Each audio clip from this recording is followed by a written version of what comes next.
What's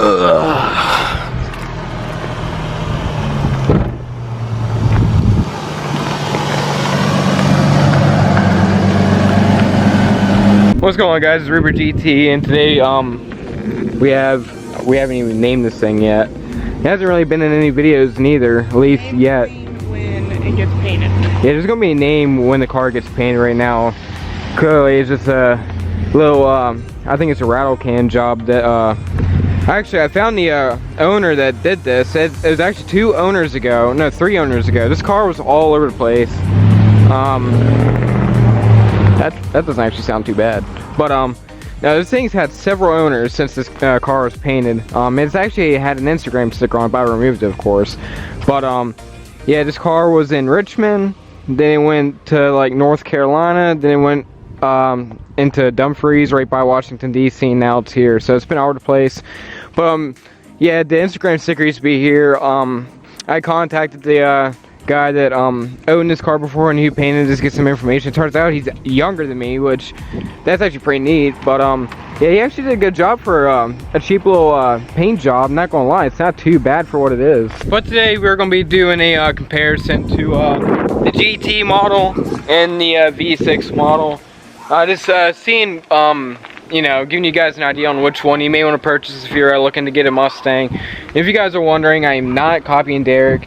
I know he just posted videos similar to this with his 5.0. I had this idea like last week, but you know, of course, weather's been bad. But now we have a decent day to film, so I'm not trying to copy him at all. So just let you guys know so you don't get a hissy fit. Here is obviously the GT model, the 4.6. I know it's dirty under here. I'm going to clean it eventually, but it just never stays clean because of these holes. I need to get these filled in. If anyone's selling anything to fill this in with, let me know down in the comments, because I will most likely buy it, because I need something to fill that in with. Some louvers or something.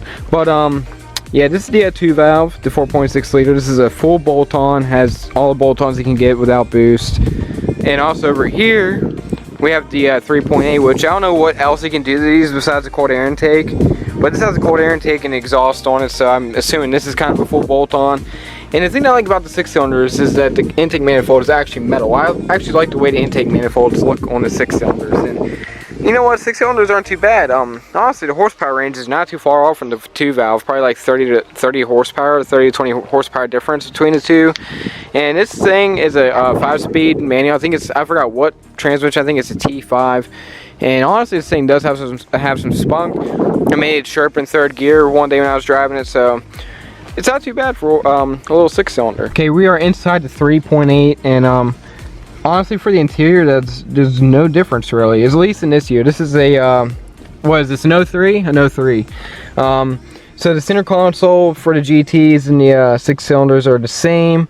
The only thing that is different is obviously the cluster, the RPMs are set up different, the speedometer is set up different. Besides that, everything else is pretty much the same, and as the interior wise, there's no difference at all. And actually, I kind of like that. I don't know why they didn't make them in the older models like mine, but I actually do like that. One cool thing about this thing is that you can pull out the radio and sneezy sneeze. But yeah, that comes out. Hopping in my car, don't mind the mess in here. It needs clean, I know. Hopping in my car, there's not much difference between the obviously the aftermarket steering wheel and radio and all the buttons, but there's no difference between the GT and 6-cylinder. Like I said, I got the 01 to 04 cup holders, and yeah, now I need to get my buttons. They need to get glued in there. They kept falling out. But yeah, I did the whole interior swap ordeal. And I know that's broken too. I need to get that fixed. Don't worry, guys. I'm gonna fix all these pieces. I'm just not worried about them right now. But there's no difference in here. Like I said, the cluster. You can see the difference between the cluster. But literally, there's not much of a difference at all. I mean, it's literally the identical interior. This thing does have bullet wheels, but I got some peel coat. It actually turned out pretty good for a peel coat. You can't even tell it's really peel coated. But yeah, this thing has some minor body work that it needs, obviously, but that's no big deal. We're going to be working on that soon. This whole car is going to get a whole makeover, and honestly, it's not going to stay 6-cylinder neither. But yeah, it's going to get some major upgrades, but that's going to be down the road. Right now it's just her daily driver. Of course, we got the 0 fucks given sticker. Moving on to the outside, the GT, like I had, like this is the bumper. I had the same exact bumper. That's obviously a cover bumper, but the only difference between the bumpers on this is that the V6s did not come with fog lights. The GTs did. That's the only difference in the front end. The grills and hoods are literally the same.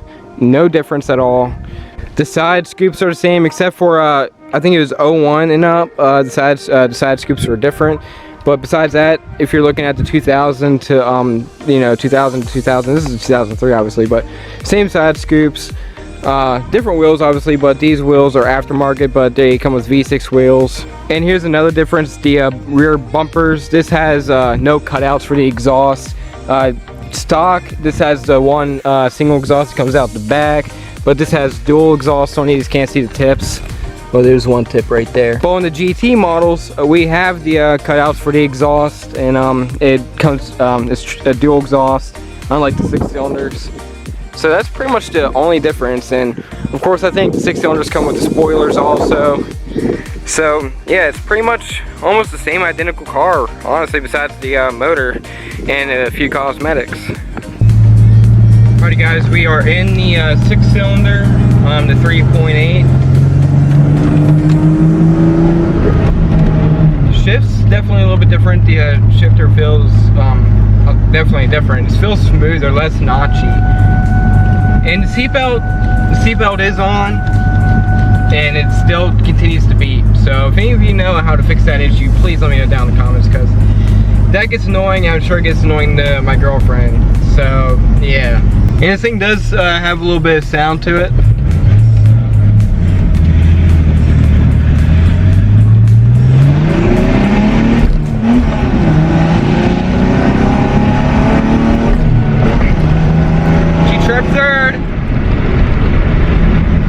Not fast. I mean, she's kind of quick for what she is, but it's not bad for a little 6-cylinder. I mean, if you're looking for something that's, you know, not too loud or not too horrible in gas mileage like a GT, this is probably your best bet. But if you want like a little fun 5-speed 6-cylinder that's not too expensive on insurance is a big factor on pricing, because insurance definitely goes up with the GT. It's ridiculous. Like, my insurance is high, especially if my car is red. Oh my god, it's high. So the 6-cylinder lowers the price of your insurance a lot. But you can always V8 swap and keep the 6-cylinder VIN number, and your insurance will always think it's a 6-cylinder. This thing has 198,000 miles on it. It has no ticks, no knocks. Does leak a little bit of oil, but so does mine, and mine has lower miles. But yeah, these things are reliable, and if you take care of them and well maintain them, keep up with the oil changes, they will last you a long time. I've seen these cars go up to 300,000 miles and still keep ticking strong. Look at that exhaust setup. So right now we're going to do some drive-by shots just to get some note of the exhaust. I don't know how it sounds like, but I'm filling up with gas now because, you know, not bad. So yeah, we're gonna get some drive-by shots and see how she sounds.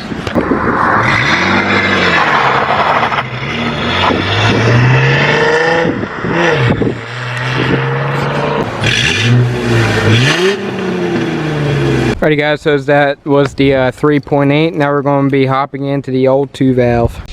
Okay, so the first thing you will notice with the 2-valve is this.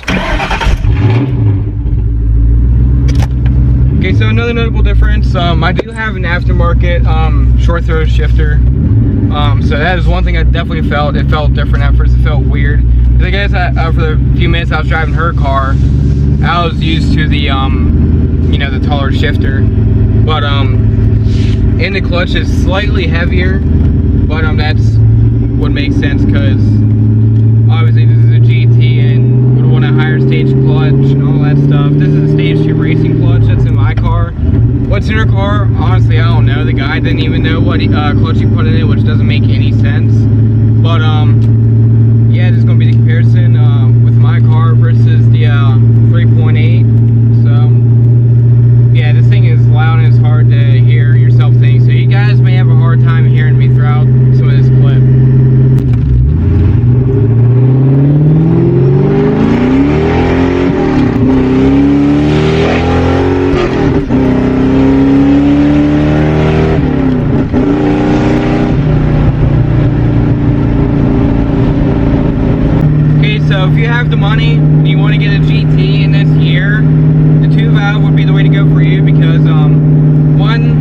still think they're one of the best sounding V8 Mustangs out there.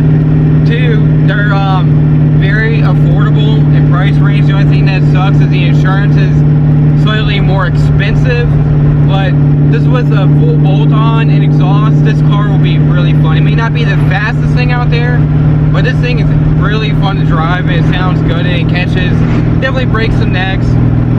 So it's just a really fun car. It's really fun to drive.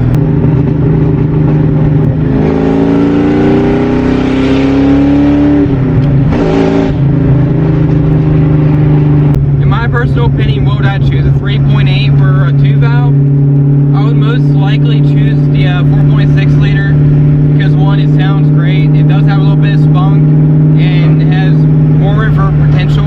Not saying the 3.8 doesn't. The 3.8 has a lot of potential, but I would probably, if I was to get a 3.8, it would be for a daily driver and just for a fun little beater.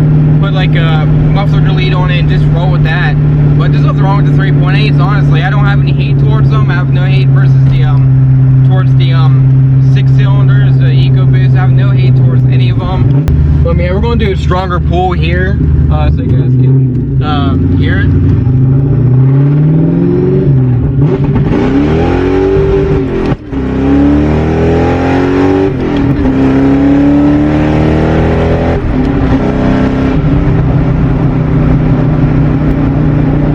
Okay guys, I'm not going to do any drive-by videos with this car, because I'm just going to show you this video here. It's better than a drive-by video. I filmed it yesterday. You guys probably saw it in my last video, but here's that.